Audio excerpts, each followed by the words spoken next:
चलिए हम लोग मिल रहे हैं भाई एक नए वीडियो के साथ।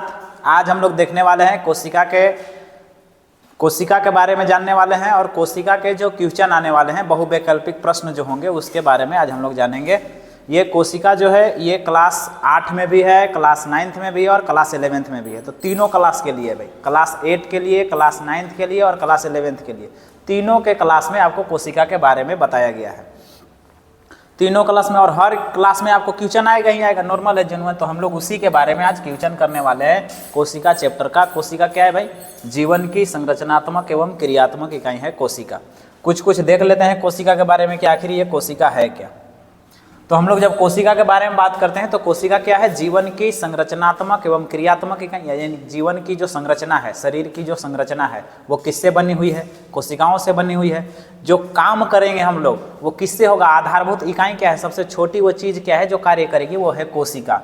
तो बात करते हैं कोशिका। तो हम लोग नग्न आँखों से नहीं देख सकते हैं भाई, डायरेक्ट अगर चाहे कि हमारे अंदर कोशिका देख सकते हैं, नहीं देख सकते हैं, क्योंकि सारे के सारे सजीव किससे बने हैं? कोशिकाओं से बने हैं।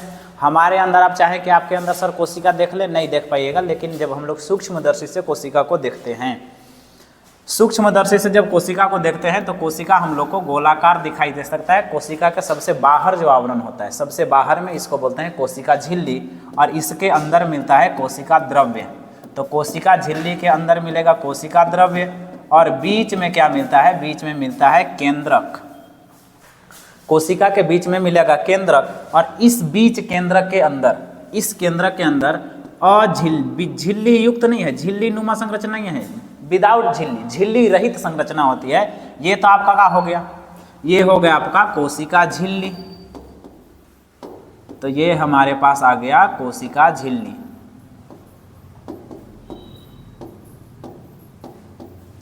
कोशिका झिल्ली, इसके अंदर का आ गया? द्रव्य आ गया, कोशिका द्रव्य। और ये क्या है? ये है केंद्रक। ये बीच में सघन संरचना केंद्रक है, द्विझिल्ली है, दोहरा झिल्ली है। और इसके अंदर केंद्रक विहीन संरचना है। इसके अंदर केंद्रक विहीन करें, इसके अंदर झिल्ली विहीन संरचना, मतलब झिल्ली नहीं है, इसके अंदर आवरण नहीं है, इसको बोलते हैं केंद्रिका। ये क्या है? केंद्रिका। अब बताइए, केंद्रक के अंदर भी द्रव्य मिलेगा, तो केंद्रक के अंदर जो द्रव्य मिलेगा उसको कौन सा द्रव्य बोलेंगे? केंद्रक द्रव्य। तो केंद्रक के अंदर मिलने वाला द्रव्य क्या हो जाएगा? केंद्रक द्रव्य। कोशिका के अंदर मिलने वाला द्रव्य कोशिका द्रव्य, ये क्या हो जाएगा? कोशिका द्रव्य। कोशिका द्रव्य। तो क्या मिला? सबसे बाहर में कोशिका झिल्ली, कोशिका झिल्ली के अंदर गए कोशिका द्रव्य, कोशिका द्रव्य के अंदर गए क्या मिलेगा? केंद्रक, और केंद्रक के अंदर क्या मिलेगा? केंद्रक द्रव्य। और केंद्रक के अंदर ही विदाउट झिल्ली, बिना झिल्ली नुमा संरचना है, इसको बोलते हैं केंद्रिका। और केंद्रक क्या मिलता है भाई? गुणसूत्र पदार्थ, गुणसूत्रीय पदार्थ मिलता है, ये मिलेगा गुणसूत्र। ये आपको क्या मिल जाएगा? गुणसूत्र। तो एक कोशिका के अंदर क्या क्या मिल रही है? कोशिका झिल्ली मिल रही है और कोशिका द्रव्य मिल रही है, केंद्रक मिल रहा है, केंद्रक द्रव्य मिल रहा है, और केंद्रक के अंदर केंद्रिका और गुणसूत्र मिल रहे हैं। ये गुणसूत्र का काम क्या है? एक पीढ़ी से दूसरे पीढ़ी में लक्षणों को स्थानांतरण करना। यानी कि आपके माता पिता से आप में जो लक्षण आया है वो किसके कारण आया है? गुणसूत्र लेकर ही आया है। और केंद्रिका इसके अंदर केंद्रक के अंदर मिलता है, केंद्रक के अंदर केंद्रक द्रव्य। तो ये मुख्य रूप से ये सारी चीजें मिल रही है हम लोग को। अब आगे बात करते हैं। अब सबसे पहला क्वेश्चन करते हैं। तो हम लोगों ने क्या देखा? कोशिका, बाहर में कोशिका झिल्ली, उसके अंदर कोशिका द्रव्य, बीच में संघर्ष संरचना केंद्रक, केंद्रक के अंदर केंद्रक द्रव्य और केंद्रिका, और उसके अंदर गुणसूत्रीय पदार्थ। तो सबसे पहले क्वेश्चन की ओर चलते हैं हम लोग। सबसे पहला हम लोग का क्वेश्चन है कि सजीव शरीर की संरचनात्मक एवं क्रियात्मक इकाई है सबसे छोटी। यानी कि सजीव शरीर की सबसे छोटी संरचनात्मक एवं क्रियात्मक इकाई क्या होगी? अभी तुरंत बताया, सजीव की सबसे छोटी संरचनात्मक एवं क्रियात्मक इकाई क्या हो जाती है? कोशिका। तो सही आंसर क्या हो जाएगा? कोशिका। अगले चैप्टर में चलते हैं भाई। ये कोशिका मिलकर उत्तक का निर्माण करते हैं, उत्तक मिलकर अंग का निर्माण करते हैं, अंग मिलकर अंग तंत्र का निर्माण करते हैं। तो सबसे छोटा कोशिका ही है। अब बता चुके हैं कोशिका के अंदर क्या मिलता है। इसके बाद बात करते हैं कि इस कोशिका को सर्वप्रथम खोजा किसने? किसने खोजा कोशिका को? तो कोशिका का खोज जो है ये लगभग 1665 ईस्वी में हुआ था। 1665 ईस्वी में स्वनिर्मित सूक्ष्मदर्शी के द्वारा रॉबर्ट हुक ने, किसने? रॉबर्ट हुक ने स्वनिर्मित सूक्ष्मदर्शी के द्वारा अपने से बनाया सूक्ष्मदर्शी। सूक्ष्मदर्शी में सूक्ष्म मतलब छोटा, दर्शी मतलब दर्शन करने वाला, यानी कि जो छोटे चीजों का दर्शन करवा दे, देखा दे, उसी को कहते हैं सूक्ष्मदर्शी। और ये किसने बनाए थे? रॉबर्ट हुक ने बनाए थे, अपने आप से स्वनिर्मित सूक्ष्मदर्शी बनाए। और इसने कॉर्क के पतली परत पर, कॉर्क यानी कि पेड़ की छाल, पेड़ के छाल के पतला परत बनाए, स्लाइड बनाए और उस पर देखा तो देखे थे तो मधुमक्खी के छत्ते जैसा समान संरचना दिखाई दिया। मधुमक्खी के छत्ता देखे हैं? मधुमक्खी के छत्ते के जैसा समान संरचना दिखाई दिया। और एक संरचना जो दिखाई दे रहा है, एक, इसी को इन्होंने क्या कह दिया? कोशिका। यही है कोशिका। और ये काम कब इन्होंने किया? 1665 ईस्वी में। लेकिन अफसोस की बात है कि ये कोशिका जो खोजे हुए थे रॉबर्ट हुक, वो जीवित नहीं था। कैसा था? मृत था। मृत था, मरा हुआ कोशिका था, जीवित नहीं था। तो याद रखना है, सर्वप्रथम कोशिका की खोज किसने की? रॉबर्ट हुक ने। अगर आपको से क्वेश्चन दे दे कि सर्वप्रथम जीवित कोशिका की खोज किसने की, तो आपको रॉबर्ट हुक नहीं हो जाएगा, भाई रॉबर्ट हुक ने नहीं किया। बस वही, कोशिका को सर्वप्रथम किसने, कोशिका को कब देखा गया? अभी तुरंत बताए, कोशिका को सर्वप्रथम कब देखा रॉबर्ट हुक ने? कब? 1665 ईस्वी को। चलिए भाई ठीक। अगला क्वेश्चन देखिए गया कि सर्वप्रथम जीवित कोशिका की खोज किसने की? अब बताइए, सर्वप्रथम जीवित कोशिका की खोज रॉबर्ट हुक तो कोशिका की खोज किए थे भाई, कब? 1665 ईस्वी में। तो सर्वप्रथम जीवित कोशिका की खोज किसने की? जल में किए थे, बैक्टीरियल सेल के किए थे, जीवाणु कोशिका का किया था। किसने किया था? एंटोन वान लीवेनहॉक ने किया था। कब किए थे? एंटोन वान लीवेनहॉक ने किया था। कौन से कोशिका की खोज? सर्वप्रथम जीवित कोशिका को खोजा था। रॉबर्ट हुक ने कैसे कोशिका को खोजा था? मृत कोशिका को। कब? 1665 ईस्वी में। इन्होंने क्या किया? एंटोन वान लीवेनहॉक ने क्या किया भाई? जीवित कोशिका की खोज की। कौन से कोशिका की खोज किया? बैक्टीरियल सेल के, जीवाणु कोशिका को खोज किया था जल में। और भी बहुत सारे जीवाणु और भी कोशिकाओं का खोज किया एंटोन वान लीवेनहॉक ने। बैक्टीरिया खोज किया, शुक्राणु का भी खोज इन्होंने ही किया है। शुक्राणु कोशिका का खोज एंटोन वान लीवेनहॉक ने किया था। ये और प्रोटोजोआ कोशिका की भी खोज इन्होंने की थी एंटोन वान लीवेनहॉक ने। और आगे बढ़ते हैं।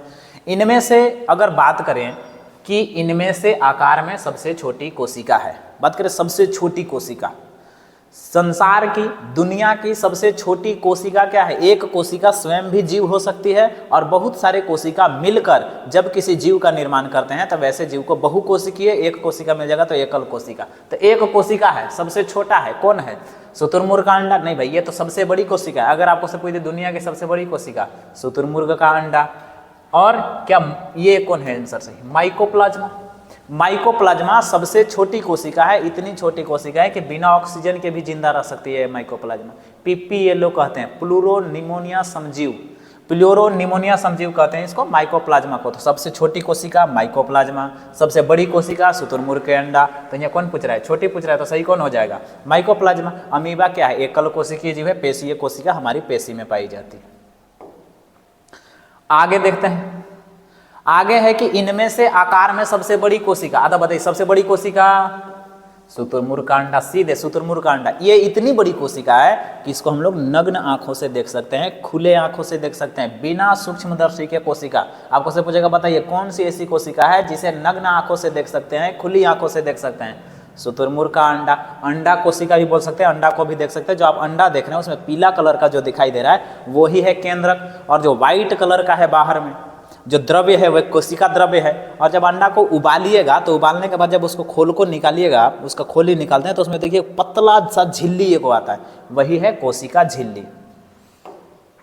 अगला क्वेश्चन देखते हैं। कोशिका को देखने के लिए उपयोगी विशेष यंत्र है। अगर कोशिका को देखना है, अभी जस्ट 2 मिनट पहले बताया, कोशिका को देखना है, छोटे चीज को देखना है, सूक्ष्म चीजों को देखना है। कोशिका सूक्ष्म है तो सूक्ष्म चीजों को देखने के लिए किसका उपयोग करेंगे? दर्शन करना है सूक्ष्म चीजों का, तो सूक्ष्मदर्शी। आंसर सही सीधे क्या हो जाएगा? सूक्ष्मदर्शी। टेलीस्कोप से तो दूर के चीज को देखने के लिए किसका उपयोग करते हैं? टेलीस्कोप से। पेरिस्कोप से किसका उपयोग करते हैं? पेरिस्कोप तो हम लोग मान लीजिए हम यहाँ हैं और दूसरे रूम से कोई हमको देखना चाहता है, मेरा हीट के अनुसार, मेरा शरीर में जो गर्मी है 37 डिग्री सेल्सियस, उस गर्मी के अनुसार यानी कि थर्मल इमेजिंग करना चाहता है तो किससे करेगा? पेरिस्कोप से। और चश्मा तो जानबे करते हैं आप लोग, चश्मा हम लोग भी लगाते हैं, पावर वाला चश्मा भी आता है, बिना पावर वाला भी आता है। कह रहा है कि जंतु कोशिका में अनुपस्थित होते हैं। यहाँ पर समझने की जरूरत है भाई कि कोशिकाएं दो प्रकार के देंगे भाई, एक है जंतु यानी कि जानवर, और एक है पादप प्लांट। जंतु कोशिका में जो झिल्ली है, कोशिका झिल्ली, जंतु कोशिका में कोशिका झिल्ली,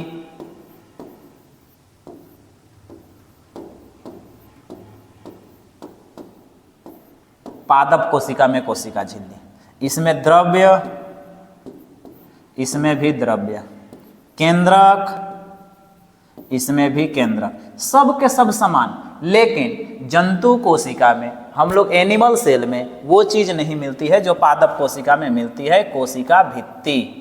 क्या मिलती है भाई? कोशिका भित्ति। कोशिका भित्ति पादप कोशिकाओं की विशेषता है। कोशिका भित्ति पादप कोशिकाओं की विशेषता है जो किसमें नहीं मिलती है? जंतु कोशिकाओं में नहीं मिलती है। तो जंतु कोशिका में क्या अनुपस्थित होता है? क्या जंतु कोशिका में नहीं मिलता है? आंसर सीधे क्या होना चाहिए था? कोशिका भित्ति।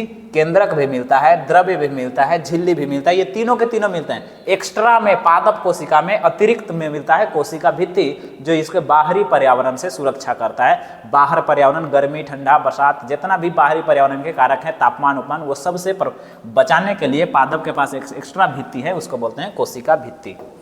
सेल्यूलोज का बना होता है। कोशिका भित्ति किसका बना होता है? सेल्यूलोज का। केंद्रक में कौन सा द्रव्य होता है? सीधा बात, केंद्रक में कौन सा द्रव्य होगा?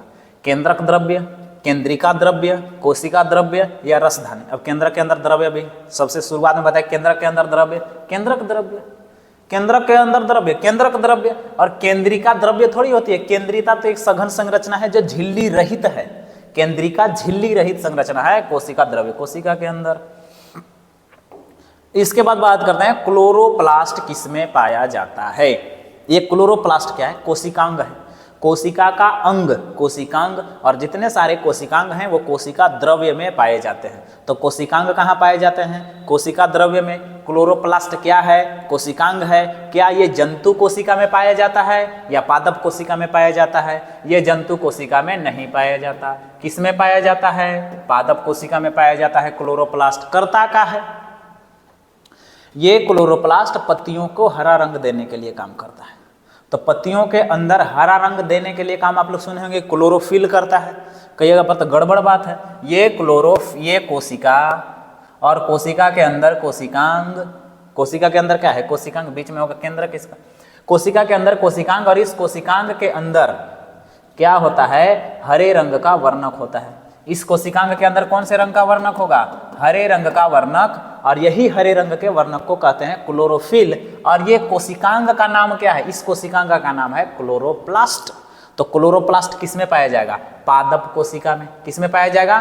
पादप कोशिका में। जंतु कोशिका में नहीं होता है। क्लोरोप्लास्ट का क्या काम है? पत्तियों को हरे रंग देने वाला है, यही क्लोरोप्लास्ट। कौन है क्लोरोप्लास्ट में भी? कौन? क्लोरोप्लास्ट के अंदर एक वर्णक पाया जाता है, पिगमेंट पाया जाता है, जिसका नाम है क्लोरोफिल। वही कौन से रंग दे देता है? हरा रंग दे देता है। अगला कोशिका अंगक पाए जाते हैं। अब कोशिका के अंग पाए जाते हैं। कोशिका के अंगक पाए जाते हैं, कोशिकांग पाए जाते हैं, जैसे mitochondria, lysosome, ribosome, endoplasmic reticulum, Golgi body, रसधानी, तारक काय, सेंट्रोसोम। ये सब के सब जो कोशिकांग है वो कहाँ पाए जाते हैं? क्या कोशिका झिल्ली में पाया जाता है? सबसे बाहर आवरण था कोशिका झिल्ली? नहीं भाई। क्या कोशिका द्रव में पाए जाते हैं? बिल्कुल। किस में पाए जाते हैं? कोशिका द्रव में पाए जाते हैं। केंद्रक में तो केंद्रिका और गुणसूत्र पदार्थ होता है। केंद्रक में क्या होता है? केंद्रिका प्लस गुणसूत्र पदार्थ। और ये तो केंद्रिका तो केंद्रक में ही होता है। तो यानी कि कोशिकांग कहाँ पाए जाते हैं? कोशिका द्रव में। कोशिका के अंग छोटे छोटे अंग होते हैं, जैसे माइटोकॉन्ड्रिया, लाइसोसोम, क्लोरोप्लास्ट अभी जस्ट पढ़े, वो भी तो कोशिकांग ही है। अगला कोशिका का ऊर्जा गृह किसे कहते हैं? कोशिका का ऊर्जा गृह किसे कहते हैं? बताइए। कोशिका है, कोशिका क्या कर रहा है? संरचना है, संरचनात्मक दृष्टि क्रियात्मक भी काम भी कर रहा है। अगर किसी को काम करना है, आपको काम करना है, तो क्या चाहिए? ऊर्जा चाहिए, एनर्जी चाहिए। अब अगर एनर्जी चाहिए आपको, अगर एनर्जी चाहिए तो एनर्जी के लिए आप क्या करिएगा? दाल भात सब खाएंगे। भाई खाएंगे, खाना खाएंगे एनर्जी के लिए, पोषण चाहिए भाई, एनर्जी चाहिए, ऊर्जा चाहिए तो ऊर्जा के लिए पोषण लेंगे। तो अगर कोशिका को पोषण चाहिए, कोशिका को ऊर्जा चाहिए तो ऊर्जा कौन देगा? तो कोशिका के अंदर ऊर्जा बनाने का काम कौन करता है? माइटोकॉन्ड्रिया। याद रखना है, जंतु कोशिका के अंदर ऊर्जा गृह इसी को कहते हैं, इसी का नाम क्या है? ऊर्जा गृह। राइबोसोम क्या करता है? प्रोटीन का निर्माण करता है। रसधानी क्या करता है? कोशिका के अंदर जो अतिरिक्त पदार्थ हैं, जो अतिरिक्त पदार्थ है या पानी ज्यादा हो गया तो वो किसके अंदर धर लेंगे? रसधानी के अंदर। हरित लवक क्या है? इसको हम लोग कहते हैं रसोई घर। रसोई घर है ये।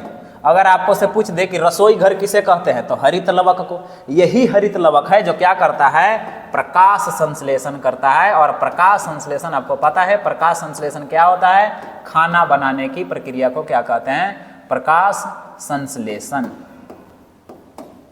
जो खाना बनाने की प्रक्रिया है, खाना बनाने की जो विधि है, वही विधि को प्रकाश संश्लेषण करते हैं। और प्रकाश संश्लेषण कौन करता है? हरित लवक करता है, यानी कि खाना बनाता है, इसीलिए इसको रसोई घर कहते हैं। पौधा में याद रखना है, हरित लवक किस में पाया जाता है? प्लांट कोशिका में पाया जाता है, एनिमल सेल में यह नहीं पाया जाता है। अब हम लोग बताइए, कोशिका में गुणसूत्र पाए जाते हैं। अभी तुरंत शुरुआत में बताए, कोशिका के अंदर गुणसूत्र कहाँ मिलेंगे? केंद्रक के अंदर। और केंद्रक के अंदर गुणसूत्र के अलावा क्या मिलेगा? केंद्रिका। तो कोशिका में गुणसूत्र पाए जाते हैं, सीधे आंसर का होगा केंद्रक में। केंद्रिका में तो केंद्रिका तो खुद केंद्रक में पाया जाता है। गोल्जी का कहाँ पाया जाता है? कोशिका द्रव्य में। प्लाज्मा झिल्ली सबसे, कोशिका के सबसे बाहरी आवरण को क्या बोले हैं? प्लाज्मा झिल्ली। और एक कोशिका जीव का उदाहरण है, एक कोशिकीय जीव का उदाहरण है। जीव दो प्रकार के, बहुकोशिकीय, एकल कोशिकीय। बहुत सारे कोशिका से मिलकर जब कोई जीव बनेंगे तो बहुकोशिकीय। जैसे हम लोग मानव हैं, बड़े बड़े जंतु जो आपको दिखाई दे रहे हैं सब के सब बहुकोशिकीय हैं। वैसे जंतु जो दिखाई नहीं देते हैं एकल कोशिकीय, एकल कोशिकीय बने होते हैं। बहुकोशिकीय भी हो सकते हैं, लेकिन ज़्यादातर जीवाणु, बैक्टीरिया ये सब एकल कोशिकीय हैं। तो आपको इसका आंसर कमेंट बॉक्स में बताना है कि बताइए भाई एकल कोशिकीय जीव का उदाहरण कौन है। और बहुत बहुत आपका एकल कोशिकीय उदाहरण का आपको कमेंट में बताना है। इस क्वेश्चन का आंसर, इस क्वेश्चन का आंसर आपको कमेंट में करके बताना है। अगला क्वेश्चन है, सबसे लंबी कोशिका होती है। सबसे लंबी कोशिका होती है, कौन सी होती है सबसे लंबी कोशिका? देखते हैं भाई, अंडाणु कोशिका क्या सबसे लंबी होती है? नहीं भाई, अंडाणु कोशिका क्या होती है? मानव में सबसे बड़ी कोशिका कौन सी होती है? अंडाणु कोशिका। अगर आपको क्वेश्चन कर दे कि मानव में सबसे बड़ी कोशिका कौन सी होती है? अंडाणु कोशिका। मानव में सबसे छोटी कोशिका कौन सी होती है? शुक्राणु कोशिका। यानी कि मानव में सबसे बड़ी कोशिका अंडाणु और सबसे छोटी कोशिका शुक्राणु। और कहेगा दुनिया की सबसे छोटी कोशिका माइकोप्लाज्मा।